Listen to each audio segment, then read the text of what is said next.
ഇത് ക്യാമറ കണ്ണുകൾ ഒപ്പിയെടുക്കുന്ന കാണാത്ത കാഴ്ചകൾ.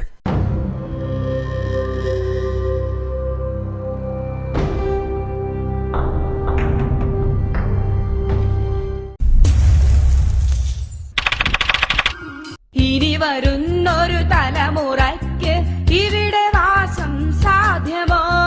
ഇനി വരുന്നൊരു തലമുറയ്ക്ക് ഇവിടെ വാസം സാധ്യമോ? നേർക്കാഴ്ചയെന്നാൽ കാണേണ്ടവർ കാണേണ്ട കാഴ്ചകൾ. വികസനത്തിന്റെയും പ്രതിരോധത്തിന്റെയും പ്രതിഷേധത്തിന്റെയും കാണാപ്പുറങ്ങളുടെ വേറിട്ട കാഴ്ച.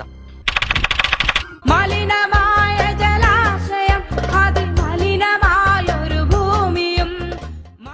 നീതി തേടിയുള്ള യാത്രയിൽ മാറ്റത്തിന്റെ കാറ്റേൽക്കാത്ത ദുരിതങ്ങളുടെ കണ്ണീർ തുള്ളികൾ വീണ മനുഷ്യരുടെ വേദനയുടെ കാഴ്ച. സംഭവങ്ങളും സമകാലീന പ്രശ്നങ്ങളുമായി നേർക്കാഴ്ച എല്ലാ ഞായറാഴ്ച.